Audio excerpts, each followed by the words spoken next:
Okay, hello. We are streaming and we already have a kitten sleeping.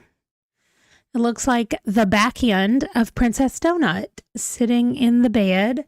And I don't know where Harvey is. Harvey was around just a second ago. I don't know where she went. Django is back here. There's his little head poking out. He just had dinner. So I am reading Direbound. And I am further than this. This is page 265. This is where I stopped last night and went to bed. But today, I think I've read two or so. Oh, yeah, that was that. All right. Hello, Culinary. I need somebody who's reading or who has read Direbound that I can talk to. Okay. So I'm in the middle of this chapter. I just read. That's what I must be right on page 282, which is the middle of chapter 8. No, 28. The middle of chapter 28. Okay, Dano, I'm going to send you a message on Discord because it's spoilery. I can't say it here, but I have some questions. I'm not finished. I'm halfway. Almost exactly 50%. Okay. I'm doing great, Jen. How are you? You're working on reading Outdrawn by Deanna Gray between doing tasks. I am working on setting up things for March. And what I just told Culinary, I just sent her a message. And I said, you know what I'm going to do is I'm about to go in and put everything on hold or check it out from Libby that I have left for her kid, because I think then I will feel better about like, this one is on hold, this one's not on hold. Also, for those of you who care at all, my client had her baby boy this morning. So, I don't know anything about him other than I got a picture and I got his name. His name is Leo. So cute. Okay. So that's it. That's all I know. Anyway, I know. So cute. She hates being pregnant. She's so excited to not be pregnant anymore. Anyway, so that is going to be my first step during this sprint is I'm going to pull up because I've planned out I did switch. Culinary will be very happy for me. I had that All Tangled Up in Autism and Chronic Illness book. That's what I was going to read for mental health rep. And I couldn't find it without paying for it. And so I found a different autism book from my Libby. I just looked it up on Libby and it said this is available. Anyway, so the first thing that I have to read is Direbound. It's due back to the library in 8 days. And there's actually nobody waiting on it right now. There were 3 people waiting yesterday. And now it doesn't say any are waiting. Then I have Icebreaker. Y'all tell me what to do, okay? Because technically I was going to read Icebreaker next month, but it's due in 4 days and there's a person waiting, which means I'm not going to be able to like just renew it again. So do I read it now or do I put it on hold again and just wait? I don't remember it being a long hold, but that's the other problem that I have is like in 8 days, also the Cinnamon Bun Bookstore is due, but it doesn't have a hold. So do I just wait and renew it? If it does, and then do you ever read anything that doesn't have a hold? Because I feel like all I would be doing is reading the ones that somebody else wanted, like quickly. What just came off hold is When the Tides Held the Moon. However, it doesn't have anybody waiting on it right now. So really what it means is, I don't know. Yeah, you would read it in case you couldn't get it again. Hello, Lola Roo. I like your name. If you go into the place hold screen, it should tell you how long a hold is. But can I do that if I already have the book? Oh, I totally can. Ooh, okay. Yes, that's a great idea because it's several months at two different libraries, 24 weeks from one library and 19 weeks from another one. Now, the library that I have it borrowed from doesn't tell me how long it is. I feel like reading Icebreaker. That's not the problem. Oh. Also, did it just let me place a hold on it while I had it checked out? No. It asked me for Mask of Mirrors that I want to clean up the hold. What does that mean? Oh, well, yes, I want to clean up the hold. This is available soon instead of unknown wait. I don't know what's happening on clean up my holds. Oh, because I had it in two different places. Fake skating has actually gone down. Anyway. Sorry, Google deleted a productivity comment. You typed that you'd be working on cleaning and some book notes. Great. Well, welcome. And while it doesn't sound fun to be working on some cleaning, it has to happen, right? And some people love to clean. I just happen to not be one of those people. Also, I got a new shirt and I realize I never wear light colored clothing. So looking at myself in the thing, I'm like, wow, I look so bright in here. Okay. Anyway, I'm going to play around on Libby during the first sprint. So let's just jump into it and go. I'm in a talkative mood today. I'm going to try to keep myself to talking just in our breaks, but I'm telling y'all, I need to talk to people apparently. Okay. I'll see you in 25 minutes.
Uh, it says, hope does not disappoint.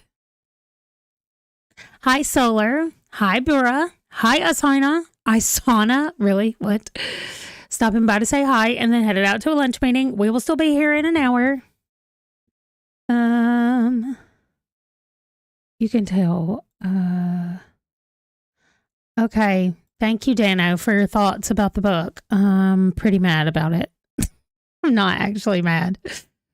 Anyway, I'm not going to talk about it at all because I'm going to have to talk about it on a live show. Oh, the camera cuts off. There we go. Disappoint. I have to sit up straight. Anyway, and then it came from Annie Downs, and so it has her name right there on the end of the... Anyway, I just don't own anything that's like these retro 70s colors. Also, y'all, so many of the books that I have on my Her Kid list are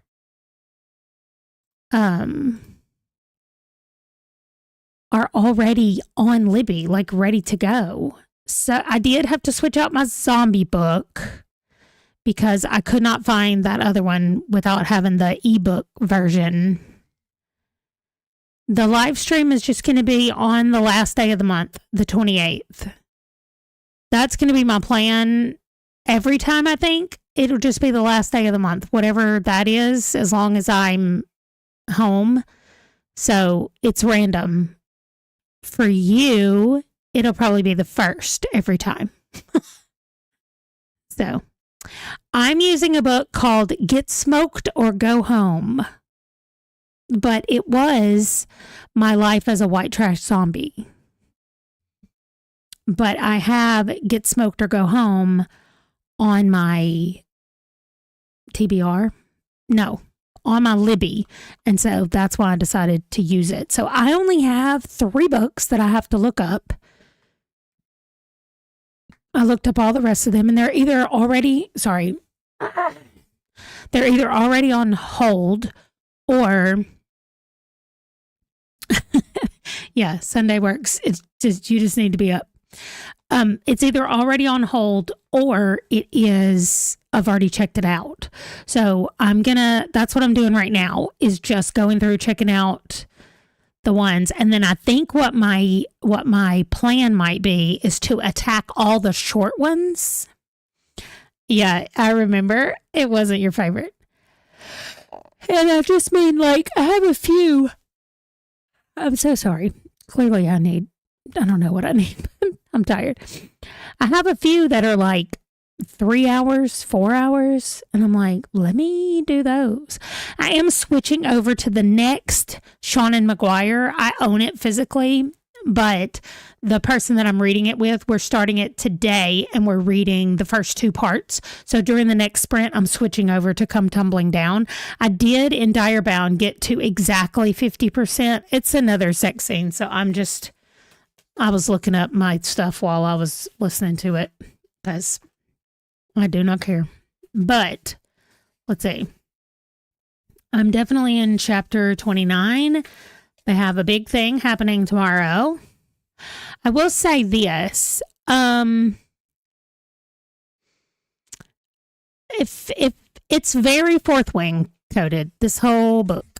Fourth Wing, but dire wolves instead of dragons. But they're in school, they're in training.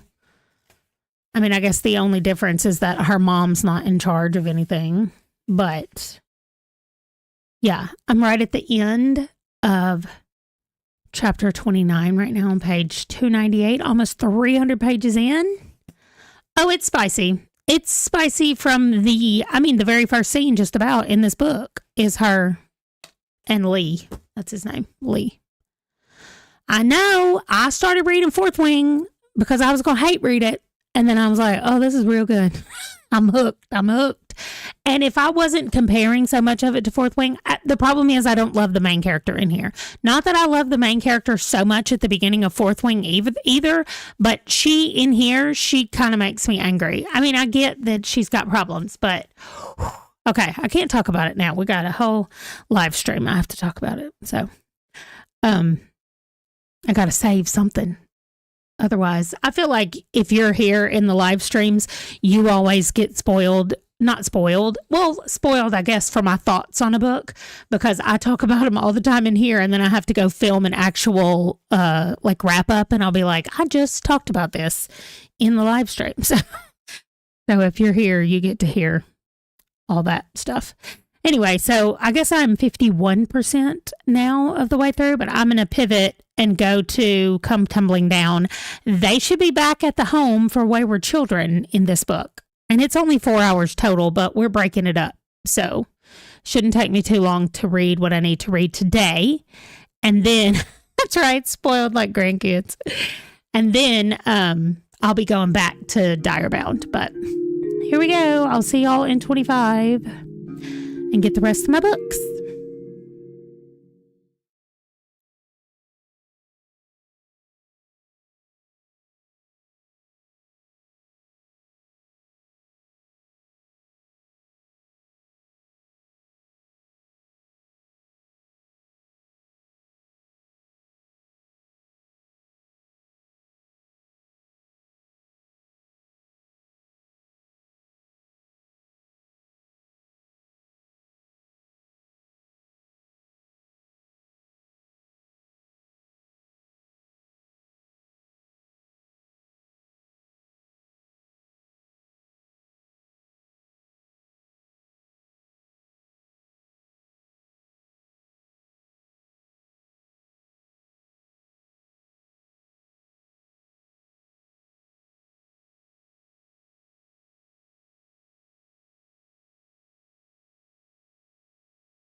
Hello,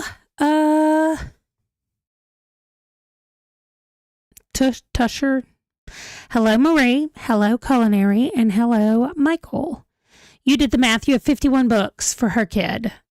I have 3, 4, 5, 6, 7, 8, 9 times 3 is 27, plus 10 is 37, plus one more is 38. I have 38 books left for her kid. That does not feel right. Does it seem right? Somehow my brain says, or my little paper over here says that I have 38 books left. But the super accurate place is actually on the spreadsheet. So I can go count the spreadsheet. So I now have every single book that I need, according to this. I do need to double check the spreadsheet, available to me on Libby, or like the T. Kingfisher books. I had to order some of those because they weren't on Libby, but I have everything except The Woman Warrior, which is not on Libby or Hoopla. So I don't know where I need to look next. I mean, I know where I can look. I wonder how many credits I have on Libro.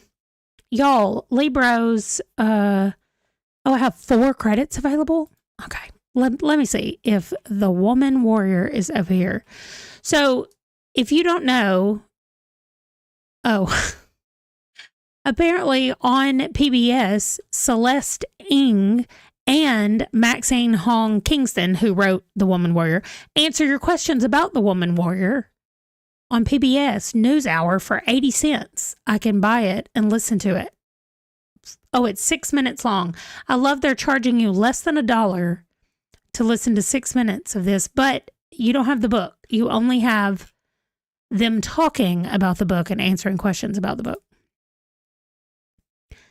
So, look at that.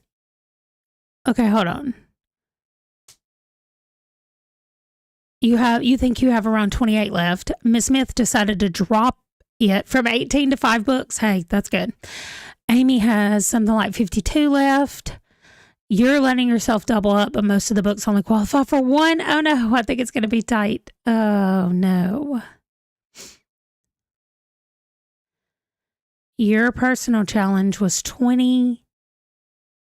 a 25 square bingo card, and you've done 22 and 25. And then Michael has like 20 something books left to read. Nice. Some have smaller holds, so it'll get easier to make TBRs. Yeah, I need to go over and check, but most of mine did not have to be put on hold. I still have 2 books that are physical books. What I think I'm going to do, though, is open up my Kindle. I'm reading a graphic novel right now for the Olympic thing, and also for her kid, and for 50 Before 50. It fits all the things, because that's what we do. So we try to make it fit all the things. And so I'm going to maybe I do that. Oh, do y'all know that I love the Nightmareland Chronicles by Daniel Barnett? There are 6 books right now in the Chronicles. He's about to come out with an omnibus of all of them.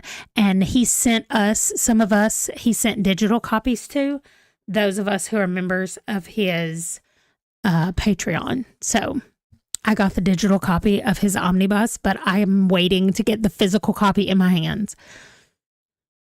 Okay, let's see. Your personal challenge was to be, in the middle of 5 total series. That one is killing you. What a crazy idea. You're also down to 3 for r/fantasy, and 2 you're reading this month. And Dano needs to focus on her kid, but you're losing steam with it because you have challenges left that you don't want to do. Marie, you only have 15 left. That's awesome. So I'm going to read more of Chew during the next sprint, and I'm going to go over and look at my actual spreadsheet for her kid and see how many I have to read and make sure that I have the right books out here for that. I've read one. That one's on. Okay. So I think that I might actually be okay about this. I don't know. The Heritage Months were killing me, but I'm working on them now, getting them.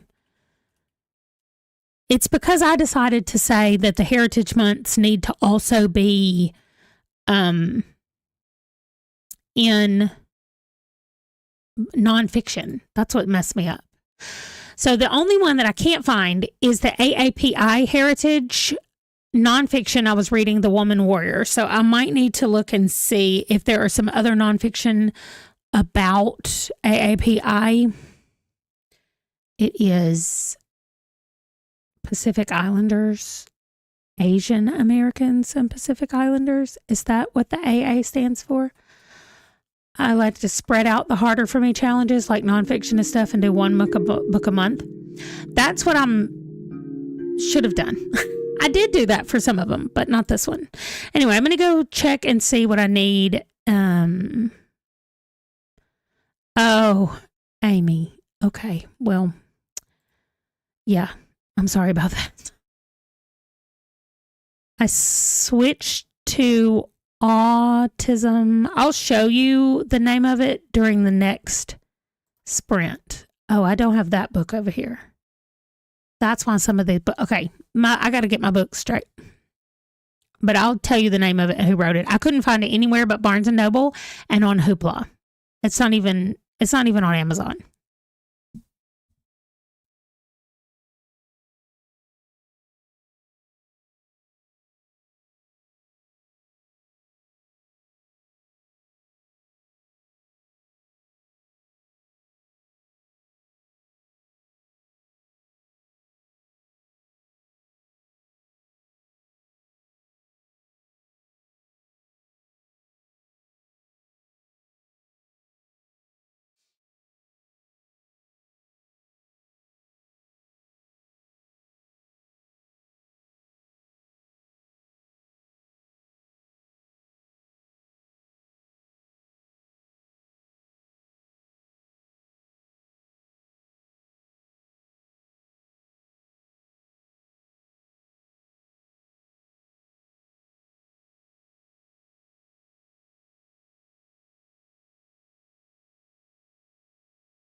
Christopher was pretty sure he was supposed to call it something pretentious, like a peignoir, and it was cut to show an uncomfortable nausea for too pale skin. Despite all that, the collar was fine enough to brush her jaw, and so thick with lace rosettes that he couldn't tell how much scar tissue it concealed. Perfect for a vampire's adopted daughter. The stranger opened her mouth, working it soundlessly for several seconds before closing it and shaking her head. I'll get help, said Cora, turning and running up the stairs before Christopher could ask her not to. Honestly, he wasn't even able to quite formulate the reasons why he would have objected. Maybe it was the ozone in the air, the charged feeling of something getting ready to break down, or break through, or break to pieces around them. He was a student at a school for kids who traveled between worlds, crossing thresholds that should have been uncrossable. For something to feel strange to him, it had to be pretty extreme. The Wolcott, Jill, it had to be Jill, and the stranger's arms remained pale and motionless. Christopher frowned. Do you want to put her down? He asked. My name's Christopher. I was a friend of Jack's before she went back to the moors. I mean, not really. Jack doesn't have friends. She has minions who haven't figured out their place in the grand scheme of things. But she liked me okay, and Jill tolerated me. But this used to be their room. You could put her on my bed if you wanted to. The stranger shook her head again, looking frustrated. Her mouth moved. I'm sorry, I can't. If you're making any sort of sound, I can't hear it. The stranger took a deep breath and mouthed something, lips moving slowly and deliberately. Christopher blinked. Too soft? He asked. Is that what you're saying? The bed is too soft? The stranger nodded. Christopher gestured toward the autopsy table. With the tablecloth draped over it, it barely even looked like a place where people took dead bodies apart. Jack used to sleep there. She said it was better for her back. I mean, she also said she could extract someone else's spine and give herself a new back if necessary. But it seemed like a lot of work. Better to go straight for proper lumbar support. The stranger mouthed the words thank you and moved toward the table. She gave the cloth a quizzical look, shrugged, and laid Jill down with exquisite care, stretching out her legs and folding her hands over her chest in a classically fingernail pose. Jill's hair seemed to stymie the stranger. She started to tug it straight, then stopped, looking at it like she'd never seen it before. Finally, she stepped back, burying her hands in the folds of her skirt, and gave Christopher a silent, worried look. Sorry, he said. I don't know what's wrong, but I'm still sorry. Is she? He stopped. If Jill wasn't breathing, he didn't want to know how. Holy hell, is that Jill? Christopher turned toward the stairs, untensing. Cade would know what to do. Cade always knew what to do. It was one of his best and most irritating qualities. Cade wasn't alone on the stairs. Sumi was behind him, bouncing onto her toes and straining to see over his shoulder. Frustrated, she planted her hands at the small of Cade's back and pushed. Come on, we did it to me, and you're too slow. Just let us sit, Sumi. Calm down, said Cade. He took the meter of the stairs in 4 long, lengthy steps, hopping down the final 3 in his hurry to get the final Wolcott. He had almost reached her when the stranger stepped between them, glittering down. He stopped where he was. Sumi peeked around to the girl. You're not tall, but you walk like it, she said quickly. He said we needed more mountains around here. We're not going to We were anyway before I and she left. You know what it is. To Christopher's surprise, the stranger smiled and made a seesaw motion with her hand. He agreed with Sumi. That's not Jack, said Cade. That's Jill, with her hands. Jack's still Jack when she's not wearing gloves, said Cade. She's still Jack when she's not wearing her own skin, too. He's a neat trait. Imagine if I put on someone else's skin. I don't believe it was really them. There would be so many people every day. Sumi. She gritted with nose before addressing the stranger. Apologize for my friend. She went to a nonsense world and it left her a little scrambled. Not even scrambled anymore, said Sumi matter-of-factly. She stepped around Cade, leaving the velvet curtain covering Mason's rear wall. There's an easy way to answer this. Lily Robin is who she thinks she is. If I'm right, it's Jack. You owe me extra dessert. You always get extra dessert, said Christopher. I think you have syrup in your veins. If only, chirped Sumi. She twitched the curtain aside, revealing the jars and vials and beakers full of dangerous chemicals Jack had left behind when she departed. What's Sumi doing? Asked Cora from beside Christopher's left elbow. What the fuck? Don't do it, he explained, moving around to stare at her. When did you get here? Cora shrugged. Cade and Sumi were arguing about who the girl on the table is. I don't know her either way, so I figured I'd be quiet. I swear I'm going to bell you, muttered Christopher. Secretly, he was grateful.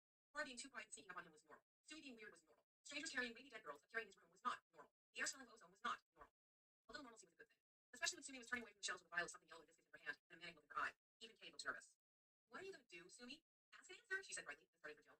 Before she reached her target, she stopped, looking at the stranger and said, I'm not going to hurt her, unless she labeled her own things wrong. If she did that, it's less me hurting her and more her learning some important lessons about lab safety. All right? The stranger frowned, making a sharp gesture with one hand. Unexpectedly, Sumi laughed. Oh, she said. You sighed. Well, that makes this easier. I swear on the candy corn fields and the strawberry seeds, I wouldn't have hurt her on purpose. Accidents happen to the best of us. But I don't think anything can start happening until she's awake, and that means you need to let me. Please? The stranger sighed, broad shoulders sagging, and stepped aside. Thank you, said Sumi. Her smile was gentler than Christopher had ever known it to be. A momentary tenderness that was quickly undone when she popped the vial of mysterious yellow fluid open and shoved it under the motionless Wolcott twin's nose. It's Jill, said Christopher. No, it's not, said Sumi. The Wolcott's eyes snapped open, and she jerked upright, taking a huge, shuddering breath before starting to cough. She raised her hands toward her mouth and froze, staring at her. Something about her own fingers seemed to horrify her. Her eyes went wider and wider until she started coughing again, harder this time. She didn't cover her mouth. She didn't seem able to finish the motion. She's having a panic attack, said Cade. Sumi, you need to back off right now. No, I don't, said Sumi. Jack, it's me. Look, I stopped being dead. Resurrection's made it happy, right? Behold, science. The stranger stepped around Sumi, laying a heavy hand on the Wolcott's shoulder. The girl huddled against her, coughs slowly stopping, only to be replaced by a sharp keening noise.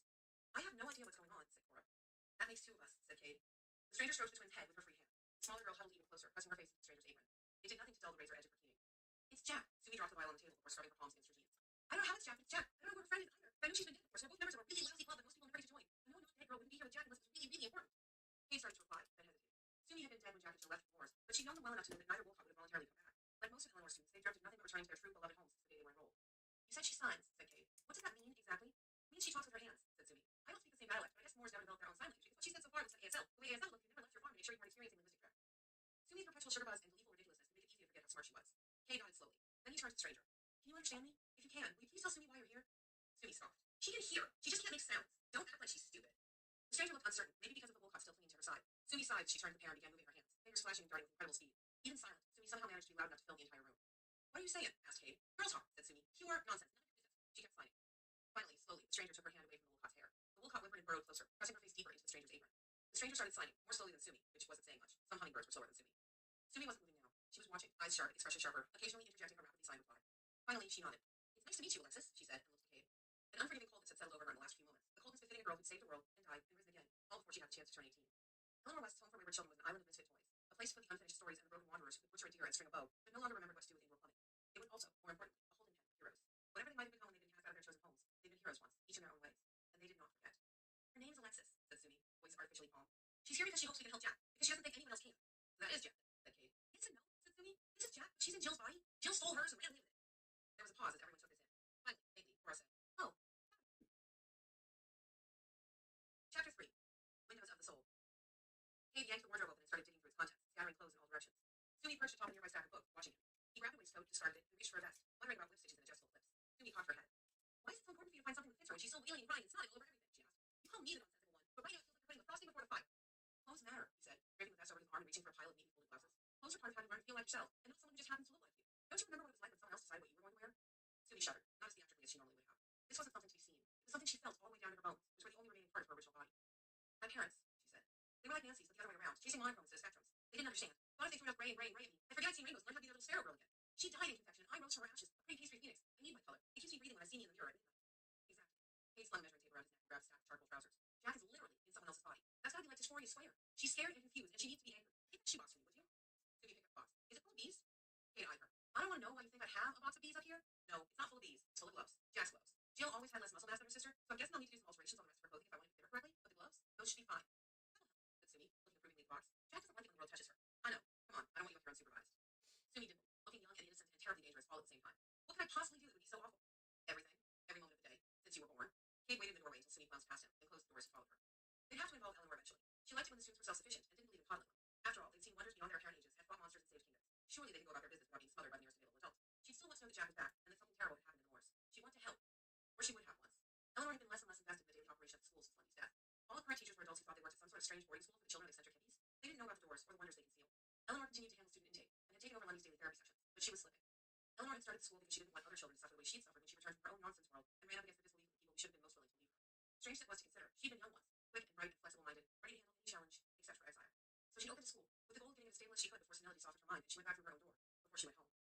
Kate had always assumed there'd be someone to take over when that happened. Not Lundy, maybe, whose own journeys had left her a brilliant woman trapped her body growing younger every year, but someone adult and capable. Someone who'd understand why it was so important, and who'd be willing to keep Kate on, keep teaching him everything he'd need to know to eventually step up as headmaster. And of course there was college to be considered, courses in education and business, and he wanted to involve Eleanor in this latest potential crisis, and he didn't want to involve her at all, because that theoretical adult had yet to appear.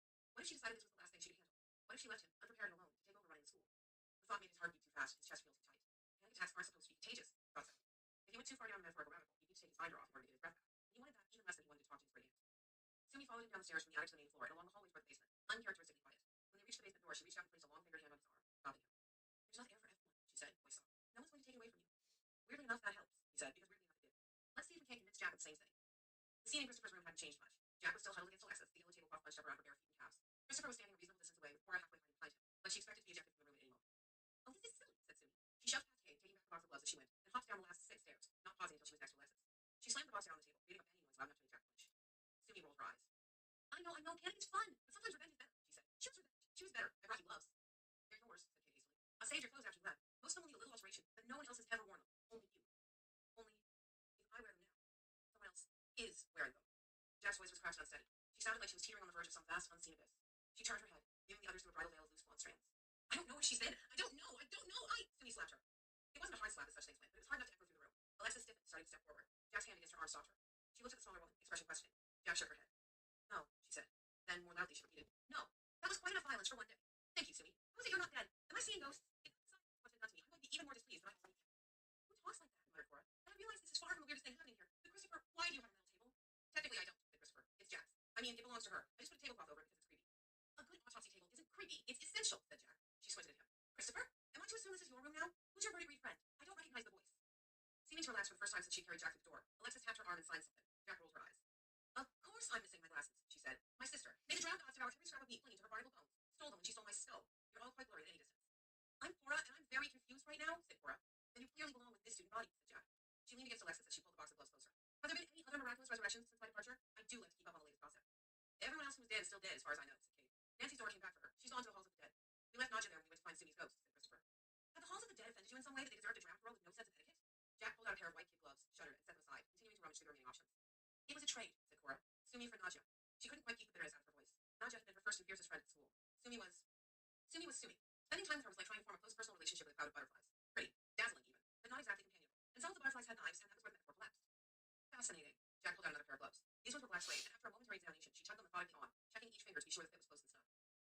never seen anyone put on a pair of gloves with such care. Jack's world seemed to narrow to nothing but herself, the gloves, and the need to make sure they covered her hands. When she was finally satisfied, she sighed and sagged against Alexis again, somehow sitting up straighter at the same time, like a doll with broken legs and a rigid spine. Alexis, these are my schoolmates, although one was dead by Jill's hand the last time I saw her. Hi, turns to me. And one is a colorful stranger. Schoolmates, this is my betrothed, Miss Alexis Chopper, who shares the unfortunate distinction of having died at my sister's hand. She's currently unable to speak, but I assure you, she understands everything you say. Alexis wait. Jack switched her attention to Christopher. Christopher, you've been occupying my room while I've been gone. Is it too much trouble to use some of my things? You're sitting on an autopsy table, said Christopher. I kept everything. I suppose there are still mercies in the world. Jack closed her eyes. If you look at the rack of red shelves, third from the top, there should be a small oak box. Inside, you'll find my spare glasses. I would be immensely grateful if you bring them here. I don't intend to send people questing for every individual part of a piece of wardrobe, pleasant as the distraction would be, but I can't proceed with any clarity if I can't see who I'm talking to. Jack, what happened? Asked Kate. You're not supposed to be here? Quite myself? Jack's laugh was low and bitter. I suppose I should be grateful that my sister and I are identical twins, but it's not enough. I can feel the panic flowing at me, trying to bite through my bones. This body it's filthy. I need 1,000 baths before I can even begin to feel like I might someday be clean again. Is it because you don't know where it's been? Asked Timmy. Jack opened her eyes and favored the smaller girl with a withering look. I can only dream of such glorious ignorance. My issue with this body is that I know precisely where it's been, precisely what it's done, and moreover, precisely what has been done to it. I am a ghost trapped in a charnel house, and I dislike it immensely. Alexis began stroking Jack's hair. Jack reached up and caught her hand with gloved fingers, pulling it to her lips and kissing it gently. I'm sorry, she said. I'm trying. For you. I'm trying.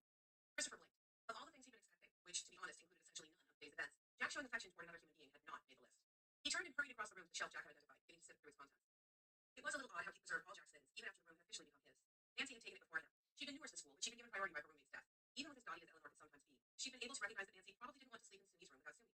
It had been Nancy who cleaned out the twins' clothes, giving them to Kate to add to the school's communal wardrobe. She hadn't been there long enough to deal with anything else, and when Christopher moved in, he found the combination of mad scientist lab and Victorian ladies' parlor oddly soothing. It wasn't anything like Mariposa, but it wasn't anything like his parents' house either. It was his. It was home. Sure, he covered up the creepier aspects, since there was willing to share space with a taxidermically preserved alligator, and then there was waking up every morning and looking at a whole shelf of different kinds of acid. One was quaint, the other was disturbing. The box was right where Jack said it would be. Christopher picked it up, hesitated, and grabbed a pack of wipes. Jack liked to be clean. Jack took liking to be clean to the extreme. She'd want her glasses to be clean before she put them on. Sumi and Alexis were signing to each other again when he returned to the group. Here, he said, offering the box of wipes to Jack. I thought you might want to clean the lenses. Normally I'd say something like your clear inclination toward hoarding, but at the moment I'm too grateful. Jack took the box and wipes, setting the latter aside before opening the former to reveal 4 pairs of wire-framed glasses nestled in a bed of velvet. She selected one pair, solidifying her eyes, missed, and reached for the second.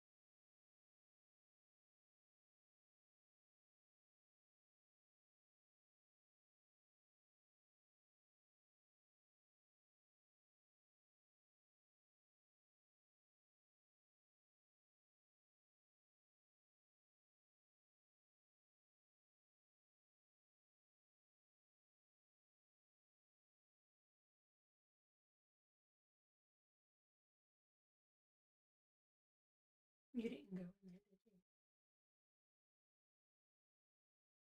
You weren't in there, did you? You've already had 2 today. You want another one?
What's wrong?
Jill never wore glasses, said Kate. Jill was perhaps comforted by seeing the world wrapped in cotton fluff and stripped with hard edges, said Jack, discarding his pair of glasses. She's needed corrective lenses as long as I have. She simply lacks the incentive to wear them. My projection is of the utmost importance in the latter's setting. I would have worn plain glass had I not needed something more functional. Once the acid becomes worn, it's no one's friend. Ah, said Kate, more gently he began. Jack, about your sister. Not yet. Jack held the third pair of glasses up to her face, nodded, and reached for the cleaning cloths. I'm remembering how to breathe. Please be patient with me. Be patient with both of us. Although, she caught Alexis's wrist, fingers expertly pinning down the other girl's pulse. If we could take a moment for us to perform a quick restorative procedure for Alexis's benefit, I would be immensely grateful. Alexis signed something. Sumi smirked. Your girlfriend says you're hot when you get all sciencey, she reported. My girlfriend's a genius of incomparable scope and should be listened to in all things, said Jack. She slipped the glasses onto her face, pushing them up the bridge of her nose with one black gloved finger until they were positioned perfectly. Then she sighed, the deep, satisfied sigh of someone who'd just seen the world come, quite literally, into focus. Much better. Does that mean you're ready to tell us what happened? Asked Kate. A moment. Jack turns to Alexis, hands moving in a sharp, interrogative gesture. Alexis motioned to Sumi, then turned her attention to Jack, her own hands beginning to move faster. There was no language barrier between them. They had clearly been communicating in this manner for some time. They had found a simple intimacy in sign, making it entirely their own. Sometimes they'd abandon signs in the middle of a gesture, their message already conveyed. Language becomes shorthand, becomes intuitive understanding. It was beautiful and strange, and it made Christopher's ears burn with something like jealousy, and something like longing, and something like regret. He'd been that close to someone once. He would be again if he could ever find the way to Mariposa. If he could ever find his own way home. Jack finally nodded to Alexis and put her hands against the autopsy table, scooting toward the edge. I require 2 sets of jumper cables, an inversion circuit, one of the small generators I left in the closet, and several other items which I can collect myself. This body may have the strength of a wet kitten, but the day I can't manage to mix a batch of electrogel unassisted is the day I abandon all hope of ever finding a solution. Her bare feet hit the concrete floor. She stopped for a moment, shuddering again. Alexis moved to steady her. Jack held up one gloved hand, motioning for the other girl to keep her distance. No, she said softly. I need to do this. Can you please...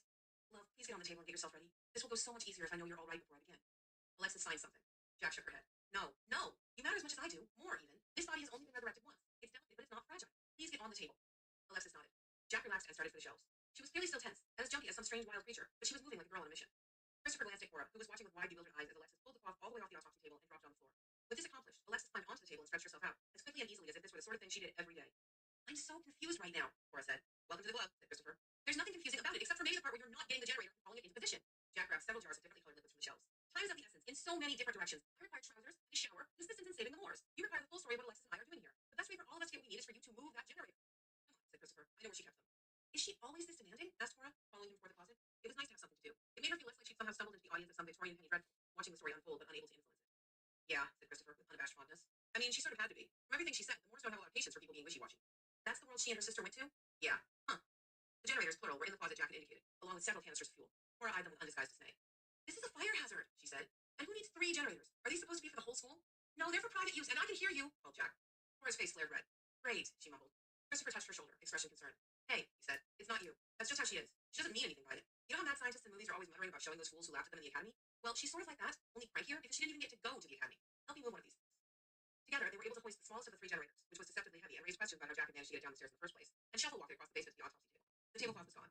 Alexis was stretched out with her hands by her sides, her temples, throat, wrists, and ankles glistening with conduction gel. Jack had located electrodes somewhere, applying them to Alexis's temples, throat, ankles, and the insides of her wrists. They were connected to the wires that extended to the leading ends of both pairs of jumper cables. The wires were wrapped firmly around the clamps, forming 2 braided bridges between them and Alexis's body. As for the other end of the cables, Cora stopped, nearly dropping her end of the generator. No, she said with surprising strength. I'm not going to help you. You can't. No, this isn't okay. You can't do this. Do what? Asked Jack, daintily wiping away a smear of conduction gel that had extended too far down Alexis's neck for her liking. Science? Because I assure you, I can do all the science I like, and you won't be the first to try and stop me. I know what I'm doing. Please don't try to interfere. It's all right, Cora, said Kate soothingly. Alexis is from the Moors. Cora stared at him. What's that supposed to mean? It means she's dead, said Jack. Her voice remained calm, like she was remarking on the weather. My sister killed her. Rather violently, I might add. My sister used these hands. The veneer of calm broke, snapped cleanly in 2, as Jack stopped talking and balled the hands in question into tight fists, her shoulders going hunched as she struggled to keep herself under control. It's all right, said Sumi. A tool is only a weapon when it's held by people who want to use it the wrong way. Or maybe it's the other way around. I don't know, but you're not her. You're not. Muscle has memory all its own, said Jack. Bodies remember what they've done.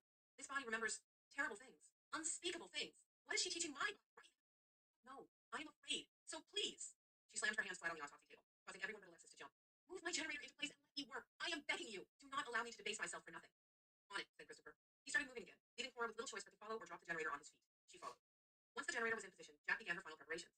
Slowly at first, then with increasing confidence as she adjusted clamps, checked wires, and finally verified that the generator was properly fueled. It was a sort of poetry, the way she shifted from task to task, the absolute assurance in her gestures. Finally, she leaned in and pressed a kiss to Alexis's lips. You'll be better in a moment, darling, she said, not seeming to care who was listening. She stepped back and leaned down and put a finger on the generator switch. Those of you who value your retinas, close your eyes. Cora did, but not quite fast enough. The electric ghost of the lightning leaping off the generator danced behind her eyelids, haunting her. The sound of the generator's engine was big enough to fill the world, roaring and rampant.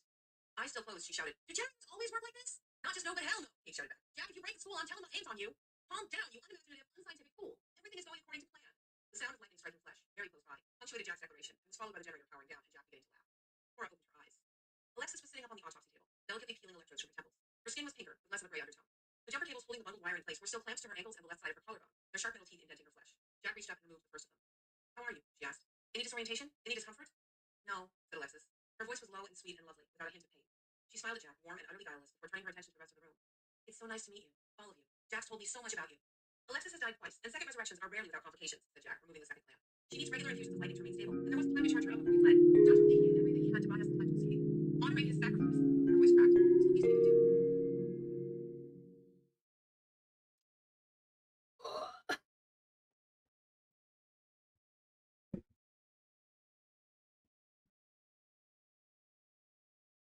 Oh, I wasn't even muted. Were y'all hearing that the whole time? Maybe it wasn't loud enough to actually pick it up. If it was, sorry. Y'all were listening to Come Tumbling Down. Hello, Nicole stopped by. Oh, you're reading Inanna, Fantasy Myth Retelling of Gilgamesh. I like it. I think I'm going to go with Sea People, The Puzzle of Polynesia. I found that one, and I think I'm going to do it.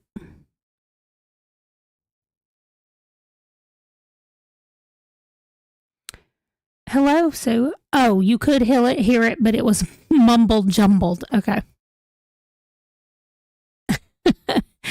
Okay. I guess I just forgot to mute it. And then Django came up here, and I don't know what he wants. He has realized that he can eat cat litter if he climbs inside the thing. Well, we closed the little flap door, and he pushed it so hard that he broke the clasp on it that's supposed to keep it closed.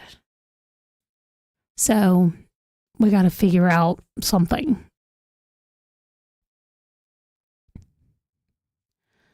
Oh, yeah, I can see that. I can see it counting as zombie. Number 2 is Doomsday Scenario. I can flip through it. I got it behind me.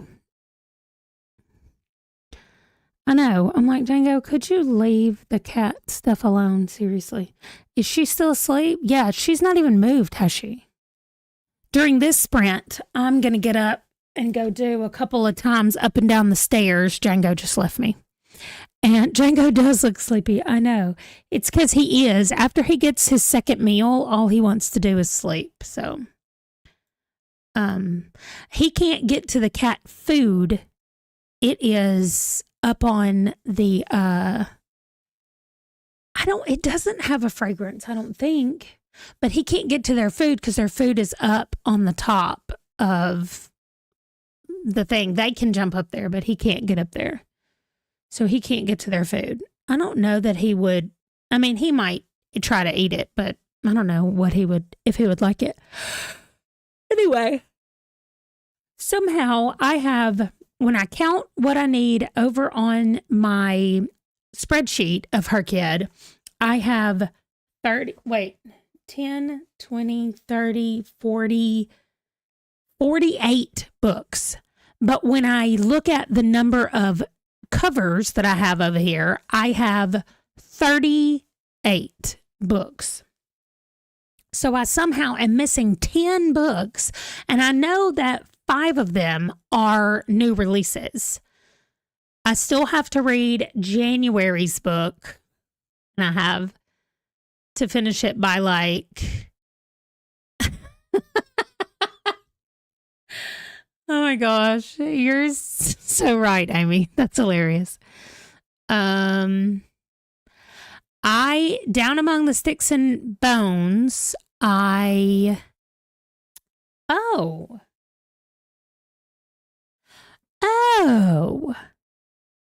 Did I use that for her kid anywhere?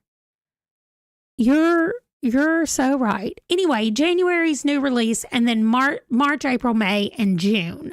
So I have those 5 for there, and I don't know what the other 5 are that I'm missing. Okay, let me go look at that. Down Among the Sticks and Bones. Am I using that somewhere else? I did. Oh, okay. Okay. I could use it I could use the one I just finished reading, which was In an Absent Dream. Listen, the one I'm reading right now, they literally just brought somebody back to life. Okay, Miss Smith, I'll tell you. I have not done my Q-Rex, but I did count them. They're over here. I've got Tusk Love and Silver Elite. And what was my other one?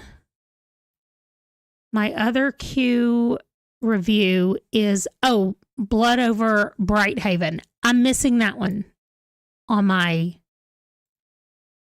thing. It's not over here. I think it's because I thought I was going to read it before.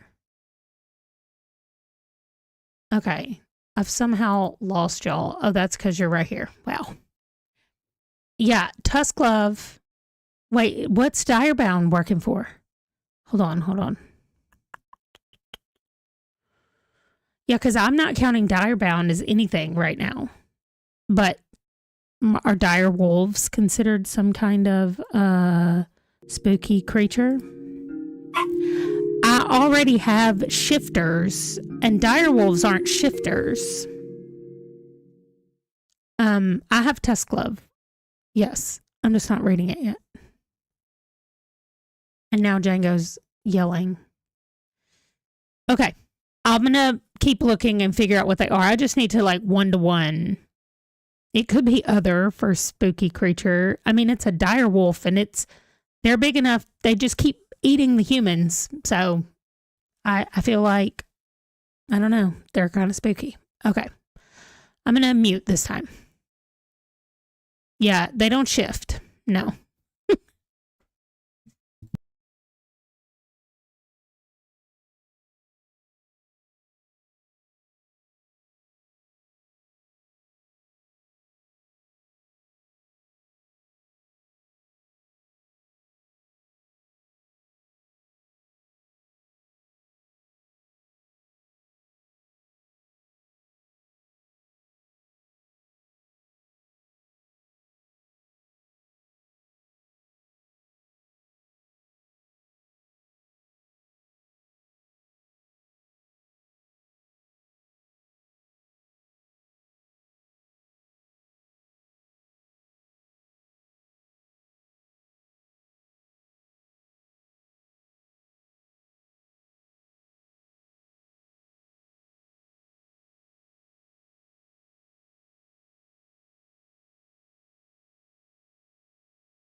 Well, Silvana jumped in here with some very weird plague information.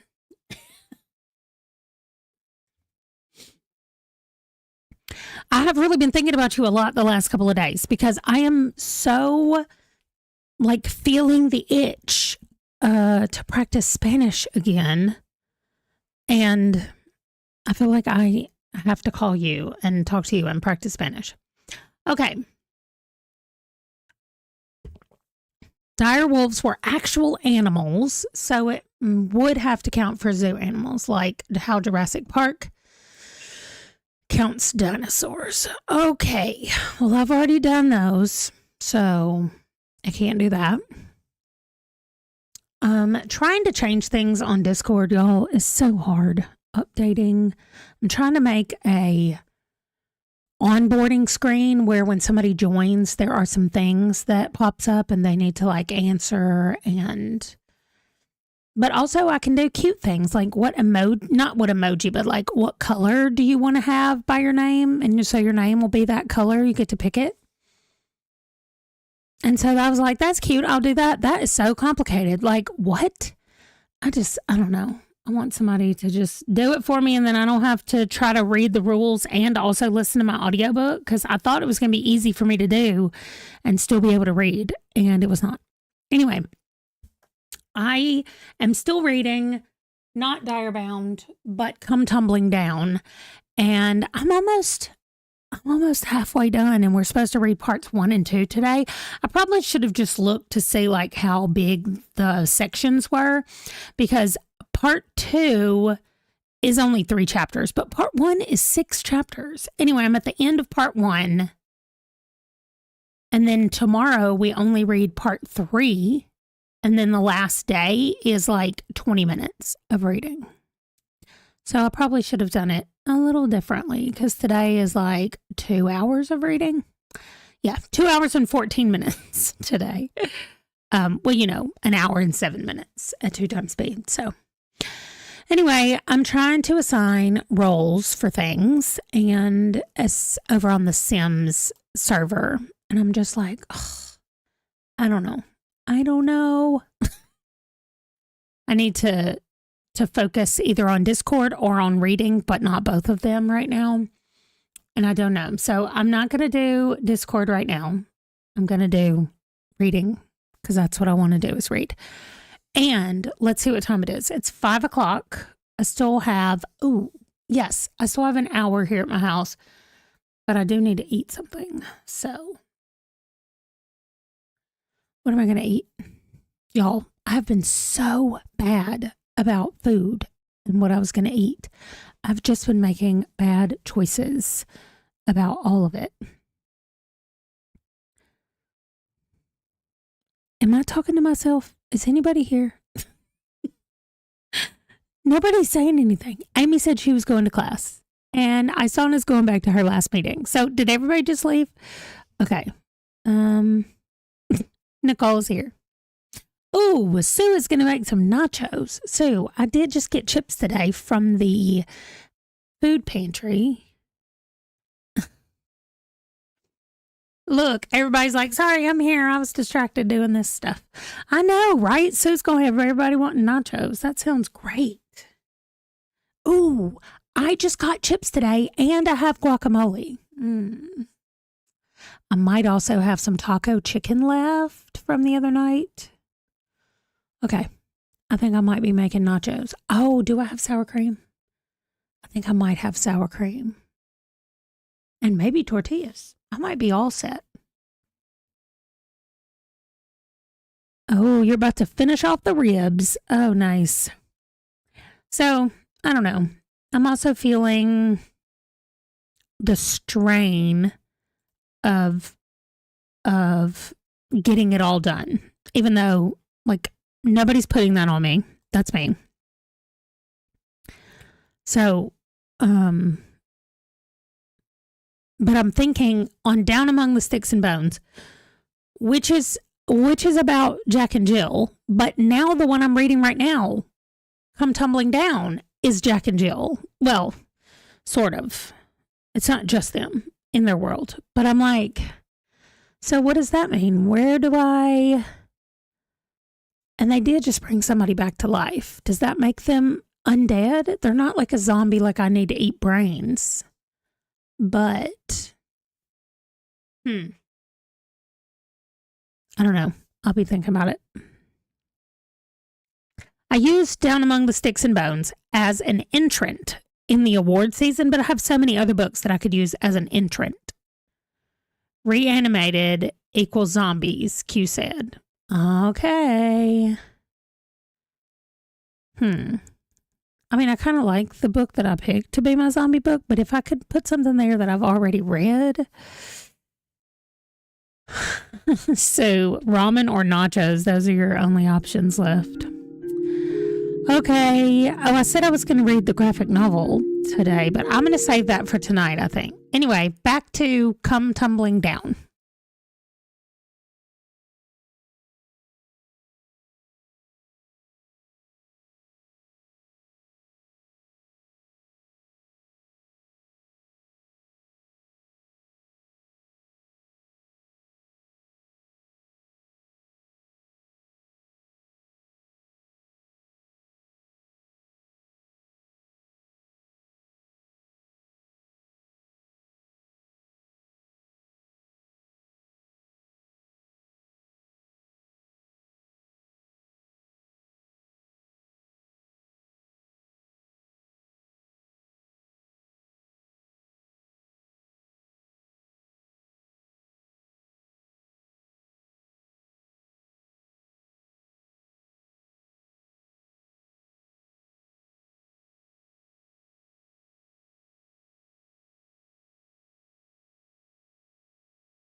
Yes, I'm still muted. I'm just talking the whole time. Oh my gosh, y'all.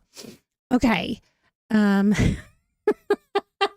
Thank you. Everybody's like, Culinary had pre-planned nachos. This is hilarious. Just one of those days where everybody's eating nachos. I'm going to go make mine during the next sprint. But if we have zombies next, her kid, you want to read the book Married with Zombies? Okay, well. But as I said, I saw Bura saying that you can't wait for the Sims readathon. And I was saying to create your Sim, have them fully moved in and living in their house. It's going to be 5 books. And then to actually live their life, it's going to be a lot more than 5 books. Well, here's what's happened to me. It has gotten to be 50 and 60 degrees the last 2 days. And so now my throat is killing me. My throat, it hurts, but not in the normal like sore throat way. It hurts in the, I don't know. It happens to me when I get, when I have allergy stuff is what happens. Oh no, you just did a cross stitch a lot to the wrong side. Oh, that's awful. Anyway, you will help me practice Spanish. Thank you so much. You need to go to the grocery store. Yes. Well, first of all, you do not have to play The Sims for the challenge, but you can, and it's free on The Sims 4. And then once you start living your Sims lives, you're going to have a lot of things to do. But I'm really excited about it. I just need to do the hardest part now is going to be the stupid Discord server. Anyway, let me tell you what I did. During that second half of that sprint, first of all, I played with the cats and Django left me to go curl up in the macaroni blanket. So he's in the macaroni and cheese blanket and y'all can see Donut is asleep right there, but that's right. You get to play by reading. I went over to Q's Rex because I had just picked recommendations that one of y'all, I think it was Culinary, told me whatever you were reading and that's what I was going to read. But I just went and looked through Q's Rex and I got to go ahead and mark off 2 books that I had already read in 2025. I made sure that it was after July of 2025. I read them, both of these, and they're ones that are on her list.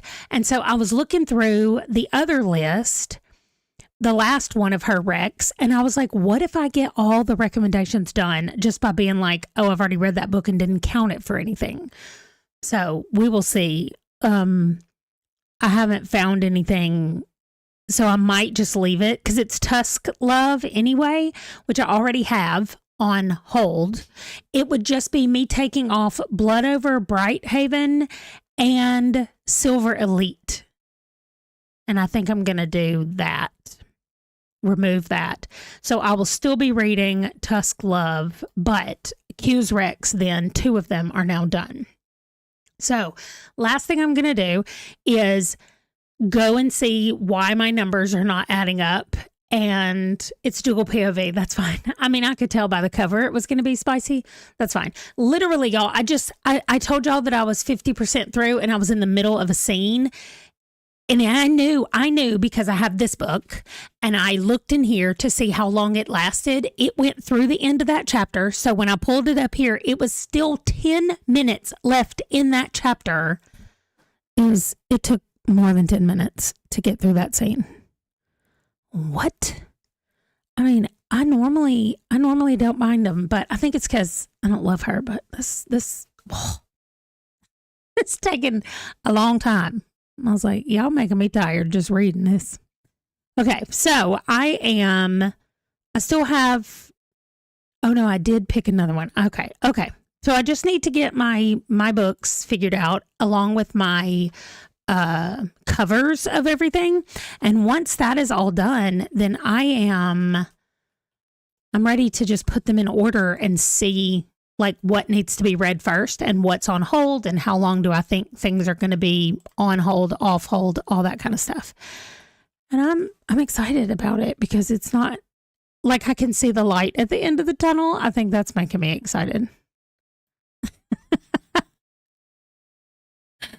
I know. That's exactly how I felt. I was like, this is not 10 minutes long. And she had a trial the next day. I was like, girl, you need to be resting, not doing all that. Resting. Let's see where I am. Her group is called the Strategos. Not her group. There is a group called the Strategos. And it makes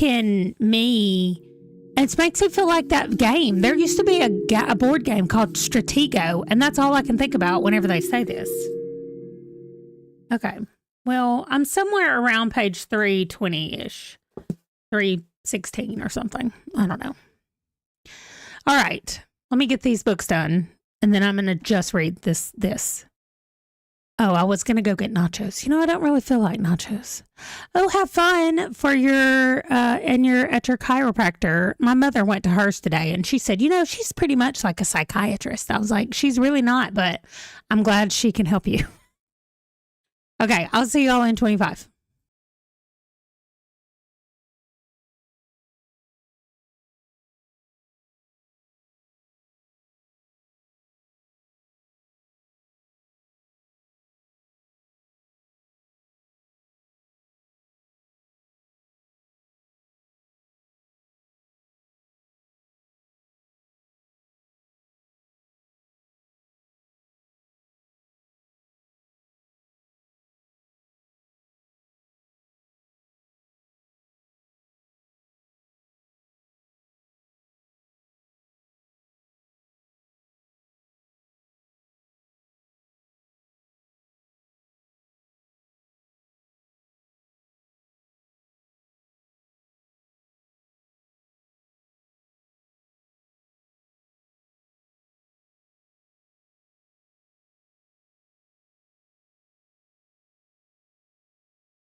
Okay. Yes. Amy, I am still here. And yes, that was the last sprint. I have a Bible study at my church at 6:30, so I have to go so I can get there.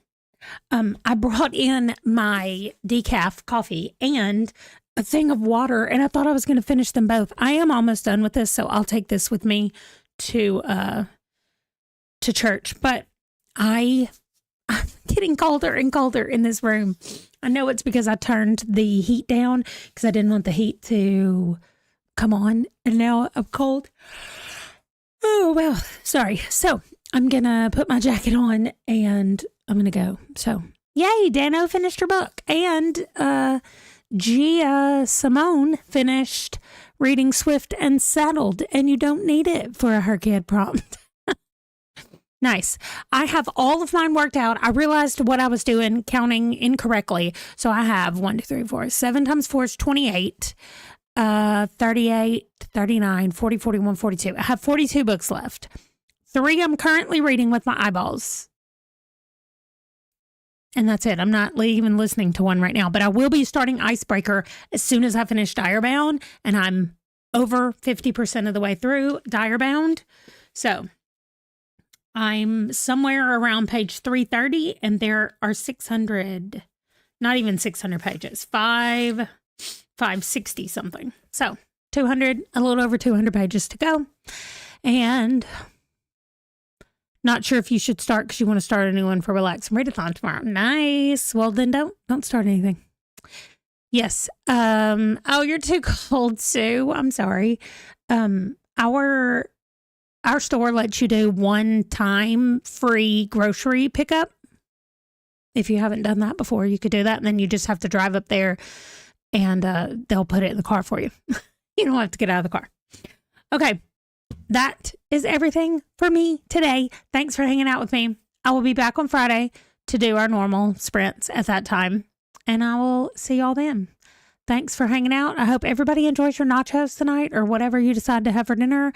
I talked to y'all too long and didn't go fix anything, so maybe I grab a pack of crackers. That was me making bad decisions. Okay, I'll see y'all later. Bye.